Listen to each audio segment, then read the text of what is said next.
Hot flashes. How many people have had a hot flash before? A lot of people. And when it comes down to women having hot flashes, it's instantly blamed on what? Hormones, right?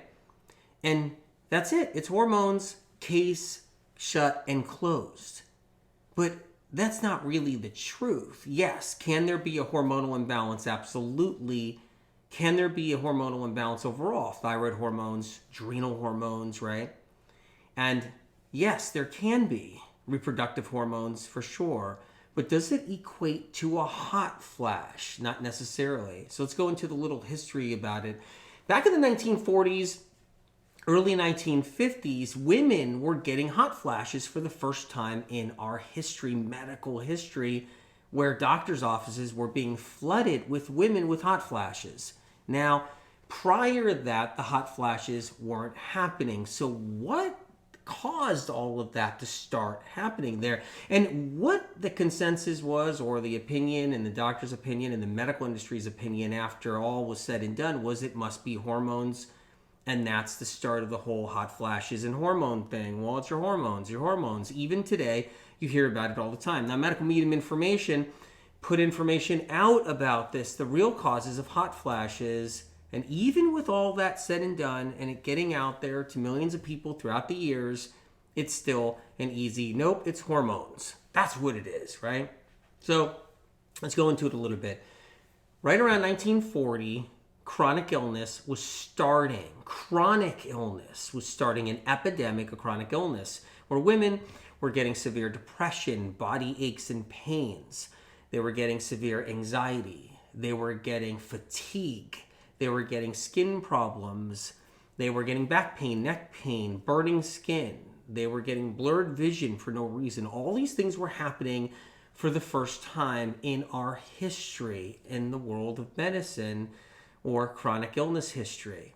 And so at the same time, they were getting hot flashes as well. So that was one of the symptoms many women would get at that time period, okay? So what was happening was viral inflammation, but it wasn't just viruses. DDT was a big one back then.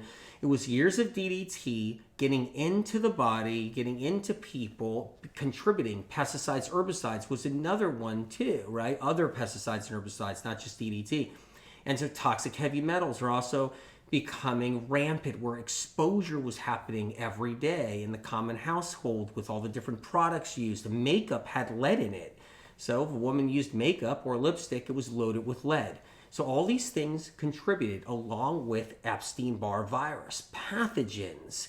So the combination of the Epstein-Barr virus and a whole bunch of toxins equaled hot flashes as one of the symptoms. One of many symptoms, though. So let's go into it a little bit. How does it work?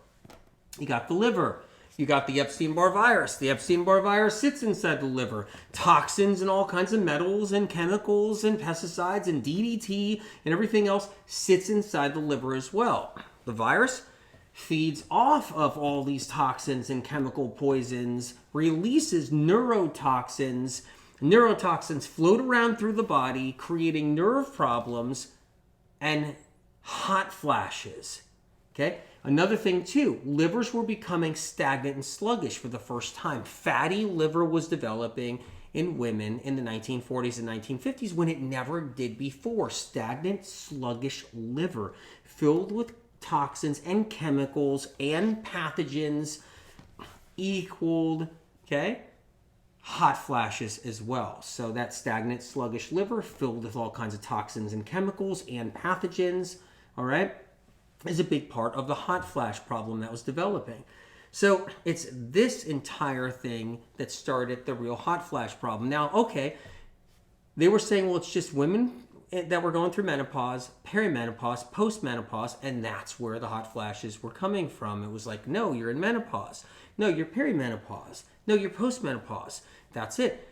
Then nowadays, right now, women in their 20s and their 30s, teenagers are getting hot flashes, and they're blaming it on hormones. They're just like, oh, whoa, hot flash, that must be hormonal. You're 22 years old, you're having a hormone problem. But are they? Are they going through menopause? Are they going through perimenopause? Are they going through postmenopause? They're not. And that's a big confusion that's happening today. So hot flashes is the body reacting to toxins, pathogens, poisons, and the nervous system plays a role because the nerves, the vagus nerve is one of those. When the vagus nerve gets saturated with a chemical toxin or poison, or a pathogen poison, toxin, or pathogen or virus like the Epstein-Barr, the nervous system reacts. And when the nervous system starts to swell a little bit, hot flashes occur because you got all these peripheral nerves that are all attached to other nerves, and it goes all into the same place eventually, all connected to the brain. It's all connected to the brainstem and to the main nerves. And eventually we get these hot flashes. Another thing too is toxic load. So our toxic load is higher than it ever was, higher than it was in the 1940s, higher than it ever was in the 1950s. So hot flashes are common for anyone and everyone right now. So it doesn't matter what age you are, doesn't matter if you're a man or a woman at this point, the hot flashes can come. And we can live with those. A lot of people live with them all the time. They get hot in the middle of the night. They get hot in the morning, hot at the end of the day. It hits them at all times. They sweat. They get drenched. And then there's the inconsistency with what the doctors are diagnosing as a hot flash. Just because you're sweating, they may be like, whoa, hey, wait, that's a hot flash. And then maybe if you're not sweating, well, that's a hot flash. So there's a lot of confusion with that. So hyperhidrosis is a confusion happening all on its own. Somebody could be having all these hot flashes, and then they get diagnosed with hyperhidrosis, or it's the opposite, and it goes back and forth. But either way, it's from a sensitive central nervous system reacting to a stagnant, sluggish, toxic liver, and pathogens play a big role in it. This concludes this week's newsletter video. I'll see you guys next time.